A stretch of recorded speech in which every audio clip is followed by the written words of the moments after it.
Dans cette capsule, nous allons corriger un problème de mathématiques sur le thème principal, on va dire, du calcul d'air à l'aide de calcul d'intégrale. Et on va partir de cette fonction f de x égale exponentielle de x sur 2 moins x plus 2, dont on a tracé la courbe représentative. Donc cette fonction est définie sur R. Et une tangente, donc la tangente au point A, c'est-à-dire au point d'abscisse 0. Et l'idée globale, ça va être de calculer l'air entre ces deux courbes délimitées par des droites verticales d'équation x égale temps et x égale temps. Alors, on va traiter les questions, il est assez long, on va traiter les questions les unes après les autres. Je ne vais pas prendre le temps de découvrir l'énoncé comme à l'accoutumée. Alors, la première question, c'est de vérifier si ces trois propositions sont vraies ou fausses, et surtout de justifier pourquoi elles sont vraies, pourquoi elles sont fausses. Donc, la courbe passe-t-elle par le point de coordonnées 2,53 ? C'est le cas si f de 2,5 est égal à 3. Donc, il suffit de calculer f de 2,5, on va le faire tout de suite. La courbe CF admet une tangente horizontale. Alors, une tangente horizontale, ça veut dire que la pente de cette tangente est égale à 0, mais comme la pente, c'est le nombre dérivé à l'abscisse concernée, c'est-à-dire ln de 4, donc il faudra calculer f' de ln de 4. Puis la proposition 3, on va calculer f' de 4, puis on va voir si ça donne e carré moins 1, tout simplement. Et puis je regarde tout de suite la deuxième question, qui est de rechercher l'équation de la fameuse tangente que nous avons vue sur le slide précédent. Alors, si on calcule f de 2,5, ça fait exponentielle de x sur 2, c'est-à-dire exponentielle de 1,25, moins 0,5. La valeur approchée, c'est 2,99, c'est pas 3. Donc, la proposition 1 est fausse. La deuxième proposition, c'est la tangente horizontale au point d'abscisse ln de 4. Alors, on calcule. Et on s'aperçoit que ce nombre-là ne fait pas 0. D'ailleurs, il n'est pas non plus proche de 0. Donc, ce n'est pas du tout une tangente horizontale. Donc, il faut calculer f'. Alors, attendez, là, il y a... Bon, on va dire que c'est... non, ln de 4. Donc, il faudrait calculer... Alors, on va le faire, puisqu'il y a une petite erreur là dans ma correction. Alors, on va remplacer x par ln de 4. ln de 4, ça fait 2 ln de 2. 2 ln de 2 divisé par 2, ça fait ln de 2. Exponentielle de ln de 2, c'est 2. 1,5 fois 2, ça fait 1. 1 moins 1, 0. Donc, en fait, là, la proposition est vraie. Il y a vraiment une tangente horizontale au point d'abscisse ln de 4. Donc là, c'est en fait, c'est le calcul de la proposition 3.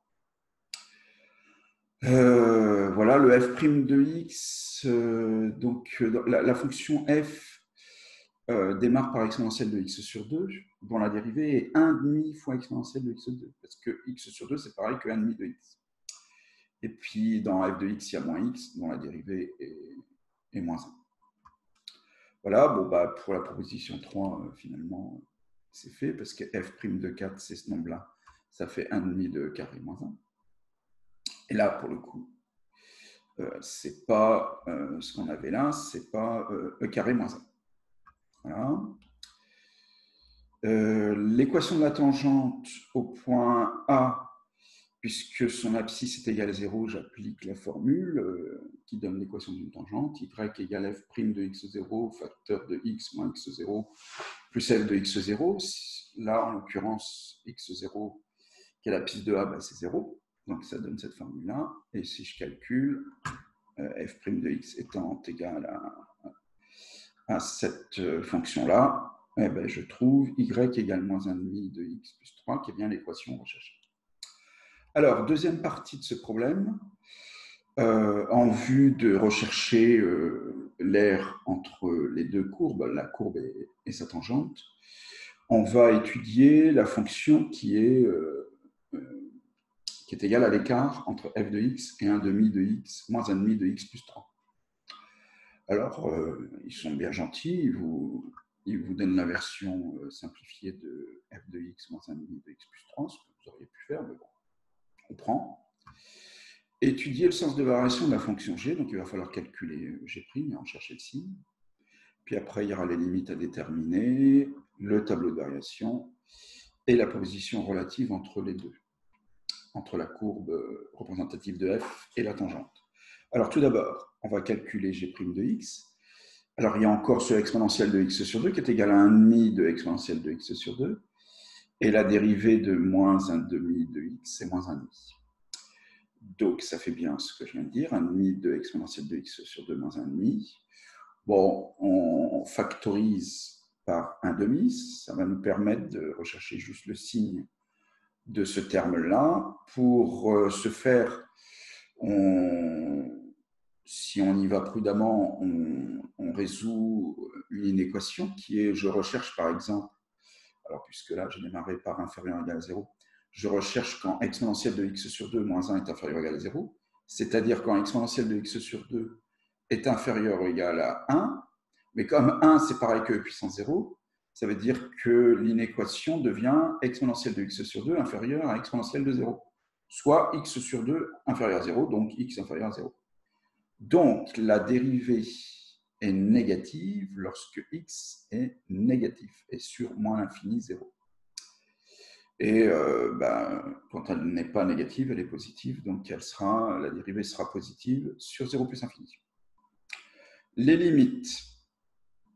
Alors, je remets la fonction ici. La limite en moins l'infini n'est pas une limite indéterminée. Donc, la limite de x sur 2 quand x tend vers moins l'infini, ça fait moins l'infini. La limite de exponentielle de, par exemple, grand x, quand grand x tend vers moins l'infini, c'est 0. Donc, ce terme-là tend vers 0 en moins l'infini. Moins 1,5 de x, quand x tend vers moins l'infini, ça tend vers plus l'infini. Moins 1,5 fois moins l'infini. Le moins 1 ne modifiant pas le résultat. Donc, ça tend vers 0, ça vers plus infini, ça vers moins 1. Au final, la limite est plus infinie. Alors ensuite, pour déterminer la limite en plus infini, qui là va s'avérer, ça va être une limite indéterminée. Ce terme-là, alors je ne le détaille pas, hein, ce terme-là va tendre vers plus infini, celui-là vers moins l'infini, et c'est donc une forme indéterminée. Alors il nous suggère, heureusement, parce qu'il faut y songer quand même à cette modification de fonction, il nous suggère d'utiliser cette modification de fonction. Et donc en fait, on va d'abord chercher la limite de x sur 2 quand x tend vers plus infini. Là, ça fait plus infini. Donc, on a besoin de déterminer ensuite la limite, par limite des fonctions composées, hein, de exponentielle de u grand x, de ce que vous voulez, sur u, hein, parce que x sur 2, il est répété 2 fois ici. C'est pour cette raison qu'on vous propose cette modification de tête de fonction. Ici, donc le x sur 2, je fais mon petit changement de variable, u égale x sur 2, donc ça fait bien, ce terme-là est égal à l'exponentielle de u sur u. Mais le x sur 2, on a dit précédemment qu'il tendait vers plus infini. Donc je cherche la limite de ce terme-là quand u tend vers plus infini. Ben ça, c'est d'après les croissances comparées, la limite de l'exponentielle de u sur u, c'est plus infini. Donc ça me permet de conclure, parce que ce terme-là va tendre en fait vers plus infini. Plus infini moins 1,5, ça fait plus infini. Le x sur 2 tend vers plus infini. Plus l'infini fois plus infini, ça fait plus infini. Le moins 1 n'y pouvant rien. Au final, la limite de g est plus infini. Donc, ça nous fournit tous les éléments dans mon tableau de variation. J'ai trouvé que la dérivée était négative sur moins l'infini 0 et positive à droite. Elle s'annule en 0. D'où la fonction décroît puis croît. L'image de 0, quand je calcule g de 0, ça fait 0. Et les deux limites sont égales à plus infini. Eh bien, de ce tableau de variation, je déduis que g, dont le minimum est 0, est tout le temps positive. G de x est tout le temps positive. Donc en fait, f de x sera toujours plus grand que moins 1,5 de x plus 3. Et bon, ça semblait être le cas sur le premier dessin. la courbe est donc toujours au-dessus de sa tangente. Voilà, donc on va pouvoir s'attaquer à la partie qui détermine l'aire entre les deux. Donc on va rechercher l'aire de la portion entre les deux courbes entre les droites d'équation x égale moins 3 et x égale 4. On va représenter ça sur le slide suivant et on va calculer l'aire en prenant soin de détailler le calcul. Et enfin, puisqu'on va trouver le résultat dans le petit b, on va trouver le résultat en unité d'aire, il faudra le déterminer en centimètres carrés si l'échelle est de 1 unité pour 2 cm. Alors, dans un premier temps, bon, alors c'est pas tout à fait à main levée, hein, vous observerez. Donc l'aire que je recherche, en fait, elle est décomposée en deux. La surface est décomposée en deux. C'est cette partie-là plus cette partie-là. Voilà.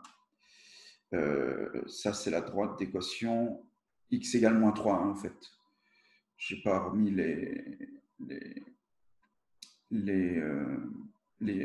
les abscisses, les graduations sur les abscisses. Donc là, c'est moins 3 et jusqu'à 4. Voilà. Alors, l'aire que je recherche, c'est l'aire de l'écart entre les deux. F de x moins 1,5 de x plus 1. Mais en fait, c'est G. Hein, c'est G, j'aurais pu marquer G à la place. Et donc, alors, il faut chercher une primitive de cette fonction-là, une primitive. Et alors, alors, à ne pas confondre avec la dérivée, hein, une primitive de exponentielle de x sur 2, c'est bien 2 exponentielle de x sur 2. Si je redérive, ça fait 2 fois 1,5 de exponentielle de x sur 2, et 2 fois 1,5, ça fait 1. Donc, je reviens bien ici. Bon, là, c'est un peu plus classique, ça fait moins 1 quart de x carré, parce que la dérivée, c'est moins 1 quart fois 2x, moins 1,5 de x, et une primitive de moins 1, c'est moins x. Bon, je cherche l'image de cette primitive appliquée à 4 moins l'image de cette primitive appliquée à moins 3.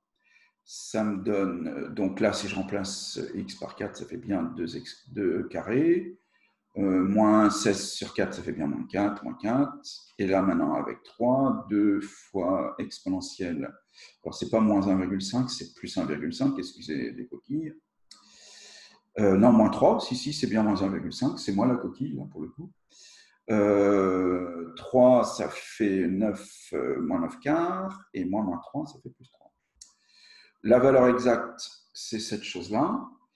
On nous demande la valeur exacte dans le petit b, c'est dans le petit c qu'on nous demande une valeur approchée. Alors bon, il faut se rappeler les unités, hein, donc les centimètres, si vous vous souvenez du tableau de conversion des unités d'air. Donc en fait, 1 cm², ça fait 100 mm². Et donc il va falloir, pour avoir le résultat au millimètre carré près, donner 2 chiffres après la virgule, une précision de 10 puissance moins 2. Donc si on calcule, ça fait 22,33 cm². Alors non, ça c'est des centimètres carrés au millimètre carré près. On pourrait répondre 2233 mm². Je ne suis pas sûr que ça répondrait à la question, je ne prends pas, ce n'est pas très important. En tout cas, si on répond 2233 mm², c'est une bonne réponse. Voilà, je vous remercie d'avoir suivi cette correction qui s'achève et je vous dis à bientôt.